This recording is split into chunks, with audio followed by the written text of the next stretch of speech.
Ndugu zangu, anwani ya mada ambayo nitakupeni, maana niliposikia muhadhara uko uwanjani nimebadilisha ghafla topic yangu, anwani yangu.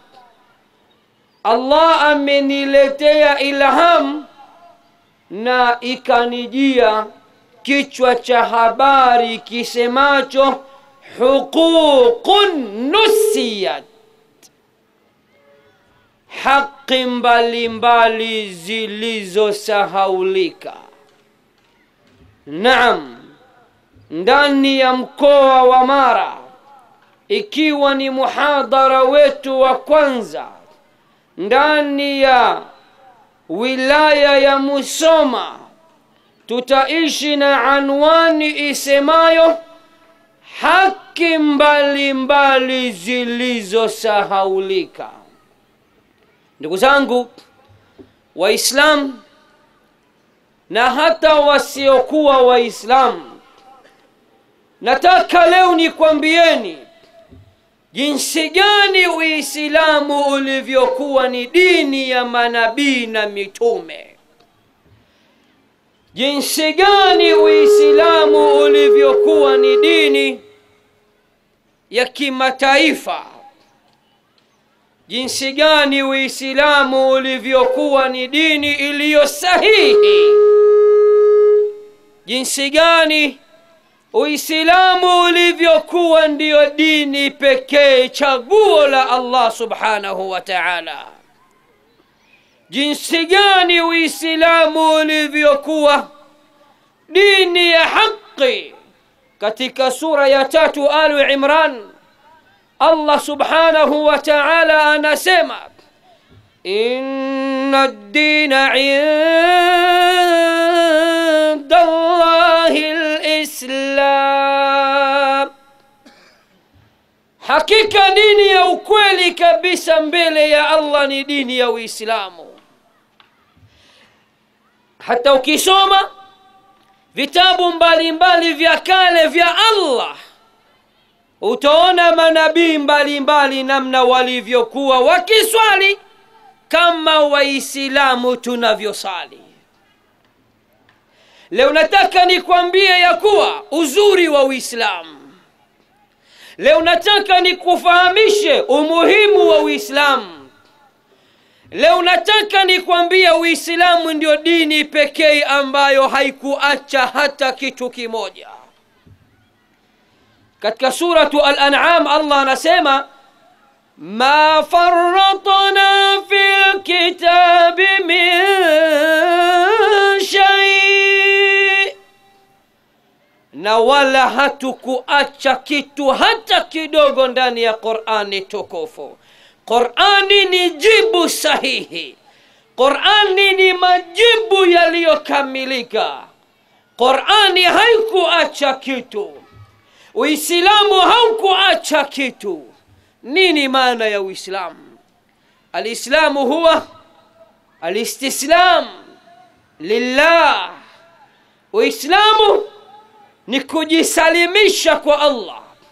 Uislamu ni kukabidhi maisha yako kwa Allah, muumba mbingu na ardhi, bingwa wa mabingwa, aliye nyanyua mbingu 7 pasina nguzo. Uislamu ni unyenyekevu. Uislamu ni amani. Uislamu ni utulivu. Uislamu ni huruma. Uislamu ni upendo. Uislamu ni dini ambayo uzuri ulioje kwa yule atakayeonja ladha yake.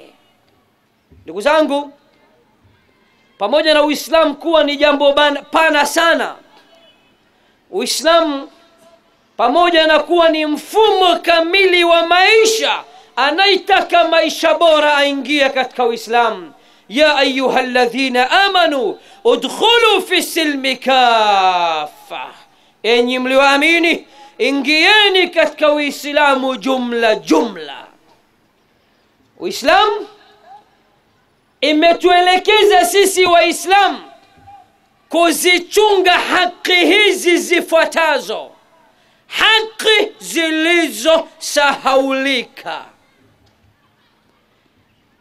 Haki ya kwanza kabisa miongoni mwa haki zilizosahaulika ni haqqullahi ala alibad, haki ya Allah, haki ya Mola, haki ya Muumba ambaye ndiye aliyetuumba akatuleta ulimwenguni. Hakutuleta bure bure ndugu zangu. Inna Allaha khalaqana wa razaqana wa lam yatrukna hamalan bal arsala ilayna rasula. Allah ametuumba na ametuleta duniani. Hakutuleta kuja kufuga wanyama, hakutuleta kuja kulima mashamba, hakutuleta kuja kufungua biashara. Katuleta kwa lengo moja tu, sote tuje kumwabudia aliyetuumba. Wama khalaqtul jinna wal insa illa liya'budun. Na wala sikuumba majini na wana wa Adam isipokuwa nimewaumba kwa lengo moja, nalo ni kuniabudia mimi. Uislamu ni dini ambayo inatuambia tumtimizie, tumtekelezee Mola haki zake, nayo ni haki ya kumwabudu peke yake pasina kumshirikisha na kitu chochote. Nataka ulimwengu usikie, walimwengu fungueni masikio popote pale mulipo. Nyinyi mliopo Musoma, sikilizeni Uislamu na sera zake. Nyinyi mliopo Dar es Salaam, sikilizeni Uislamu na sera zake. Nyinyi mliopo Afrika, Ulaya, duniani kote, sikilizeni sera ya Uislamu. Uislamu unatuamrisha kumwabudia mmoja tu, naye ni Mola. Uislamu unatuambia tunapopata mitihani, misukosuko, majanga na mabalaa, tumwelekee mmoja, tumnyenyekee mmoja, tumpigie magoti mmoja, tumuombe mmoja. Uislamu unatukataza kumuomba Mtume Muhammad. Inawezekana wasiokuwa Waislamu wapo baadhi wanaodhani ya kuwa Waislamu huwa tunamwabudiaga Mtume Muhammad. Lakini nataka niwaambie, Mtume Muhammad ni mtu mkubwa katika kwa Waislamu. Mtume Muhammad daraja yake ni kubwa. Mtume Muhammad ni kiumbe bora kuliko viumbe wote. Mtume Muhammad ni bwana wa viumbe wote. Mtume Muhammad ni raisi wa maraisi. Mtume Muhammad ni raisi wa manabii na mitume. Mwanadamu pekee aliyekamilika, kipenzi cha Allah, mtume wa mwisho. Hakuna tena nabii wala mtume atakayekuja baada ya mtume wetu Muhammad. Pamoja na sifa nzuri nyingi tu kem, lakini bado haijafikia kuambiwa sisi Waislamu tumuombe Mtume Muhammad atutekelezee matatizo yetu. Hapana. Tumeambiwa tumuombe mmoja. Tunapoomba tumuombe Allah. Tunaposujudu tumsujudie Allah. Tunaposwali tumswalie Allah. Tunaponyanyua mikono tumnyanyulie Allah tusaidie. Tunapotaja uokovu atuokoe kwenye majanga na mabalaa ni Allah peke yake. Tunapotegemea mtegemee Allah peke yake. Unapokuwa una misukosuko katika ndoa yako, tokea umeoa au umeolewa, haujapata mtoto, Uislamu unakwambia usimdhulumu Mola wako. Mtoaji wa watoto ni yeye peke yake. Endelea kumuomba, endelea kutoa machozi mbele yake, endelea kumnyenyekea, iko siku atakupa mtoto. Uislamu unakataza Muislamu kwenda kwa washirikina, kwenda kumuomba mganga wa kienyeji akupe mtoto.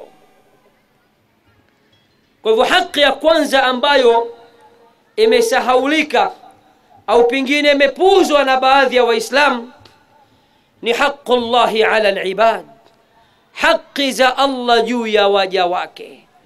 Ni somo pana sana, ni somo iliyokuwa haina mwisho, ni somo ambalo halina kikomo. Tosheka na hayo tu ya kuwa siku moja Mtume sallallahu alayhi wasallam alipanda juu ya ngamia mmoja, yeye na sahaba wake Muadh ibn Jabal. Wakati wako juu ya mnyama, ala himarin atan au ala atanin, juu ya punda wa kike. Mtume wetu amepanda punda na sahaba wake akapanda punda wawili. Ghafla akamwambia, ya Muadh, atadri ma haqqullahi ala alibad wa ma haqqul ibadi ala Allah? Ewe Muadh, unajua haki za Mola juu ya waja wake, ambapo ni wajibu wa waja kutekeleza haki hizo za Mola wao, na pia unajua haki za waja juu ya Mola wao? Muadh akasema, Allahu wa rasuluhu a'lam, Allah na mtume wake ndio wanaujua. Mtume akasema, haqqullahi ala alibadi, haki ya Allah nazokudai wewe Muislam unawaja wote kwa ujumla, an ya'buduhu, wamwabudie Allah peke yake, wala yushriku bihi shay'a, na wala wasimshirikishe na kitu chochote. Upo ndani ya gari, tairi la gari limebasti, basi iliyotoka Dar es Salaam inakuja Msoma, inayumba, inakaribia kupinduka. Uislamu unakwambia taja jina la mmoja tu, daima sema, ewe Mola tusalimishe, ewe Allah tuokoe, ewe Mwenyezi Mungu hakuna wa kutuokoa isipokuwa wewe. Hata Mtume Muhammad hutakiwi kumtaja pale, kwa sababu Mtume Muhammad ni kiumbe kama mimi na wewe, hana uwezo wa kutuondolea matatizo wala madhara.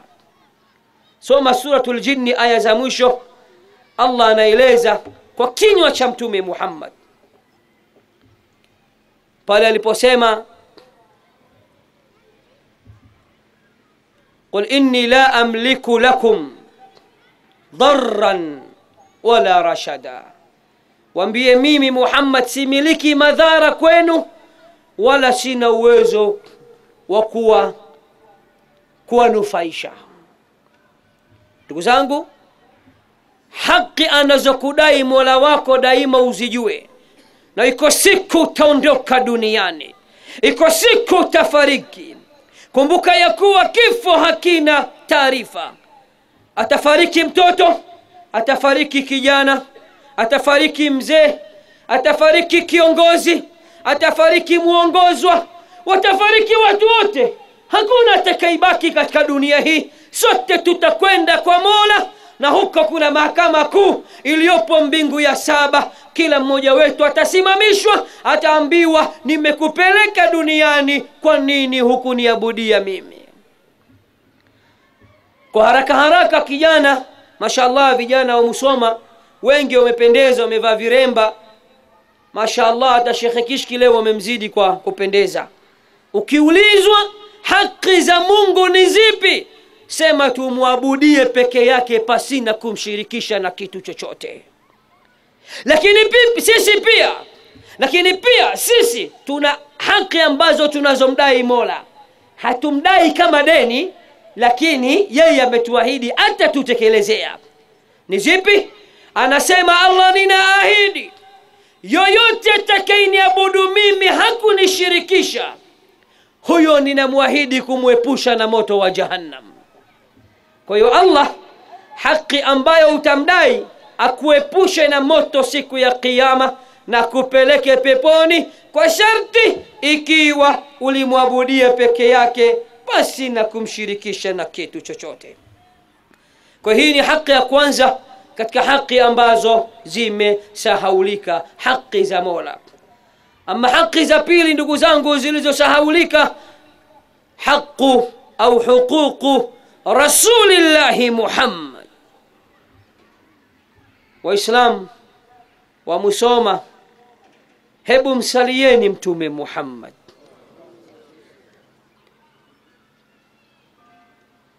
Mtume Muhammad anasema al-bakhilu man dhukirtu indahu wa lam yusalli alayya, mtu bakhili ni yule ambaye natajwa mie waziwazi haniswali.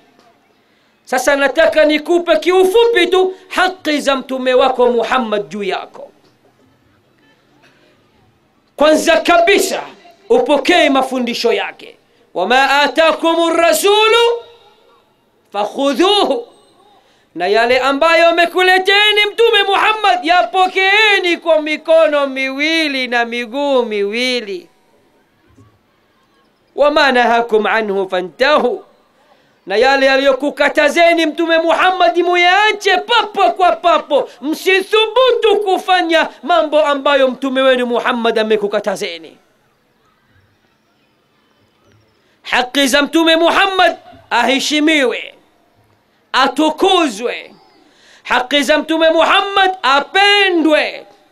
Nani katika uwanja huu, uwanja mnaoitaje huu Waislamu msoma?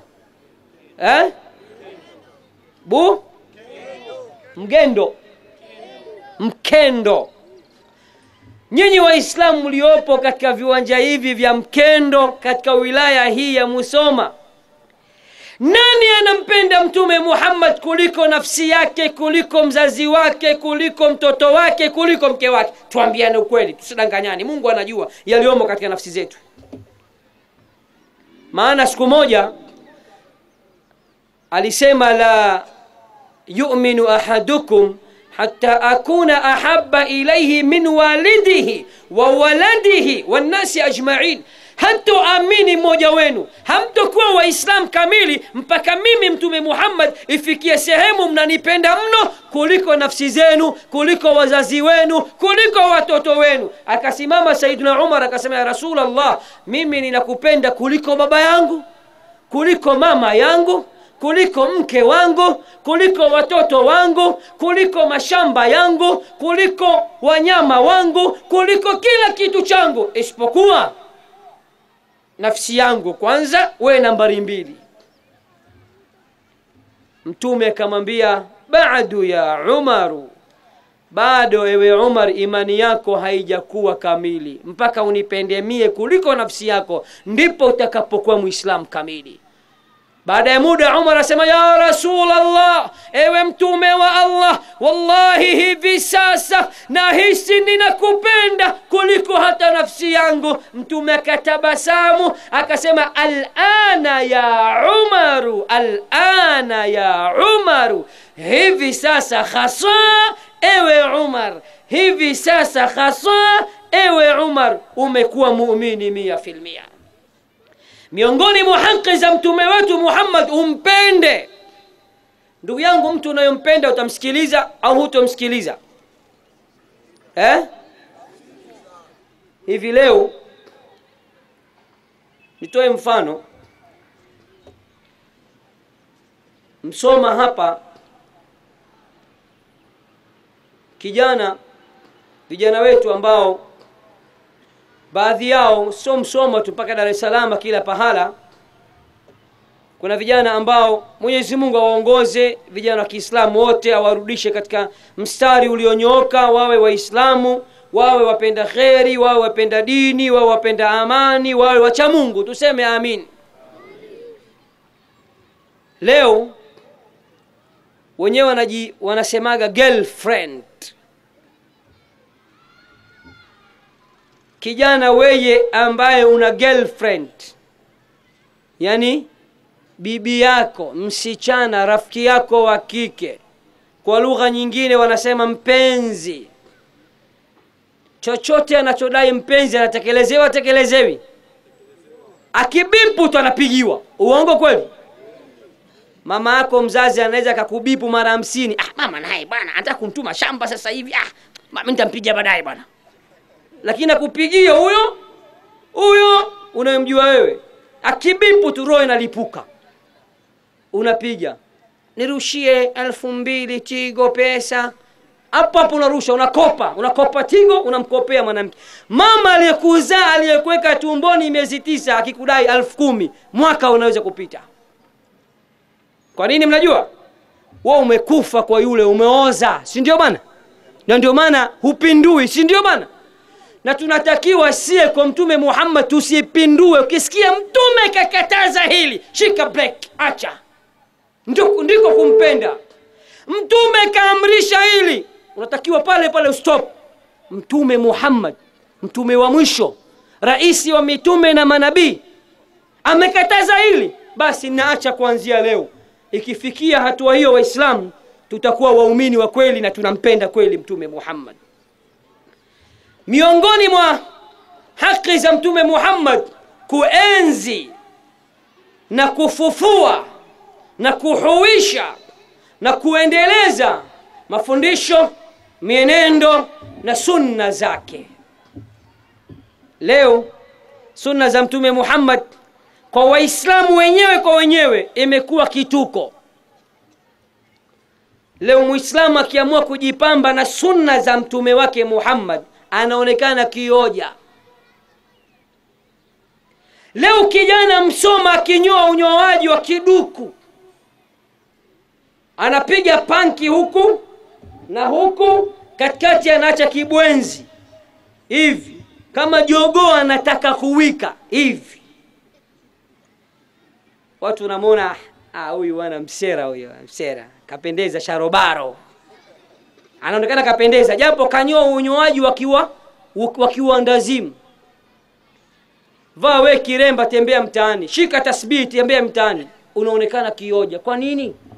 Vaa kanzu, unaonekana kioja. Weka ndevu, unaonekana kioja. Nani asiyejua ya kuwa hizi ni sunna za Mtume Muhammad sallallahu alayhi wasallam? Kwa ndugu zangu, moja ya alama ukimpenda mtu utamuiga. Vijana wetu wanapenda sana mpira, wanapenda wachezaji wa Ulaya, na ndio maana wanawaiga.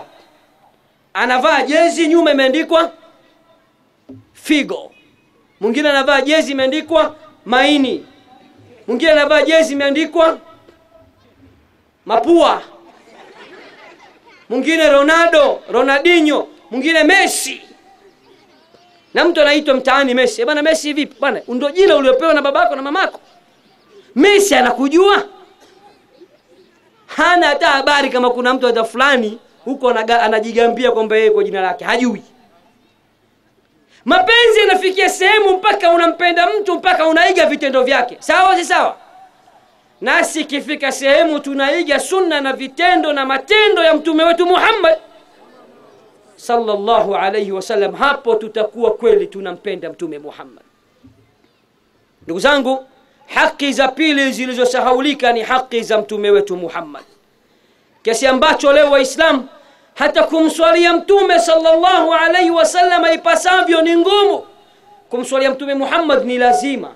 Inna Allaha wa malaikatahu yusalluna ala an-nabi ya ayyuhalladhina amanu sallu alayhi wasallimu taslima.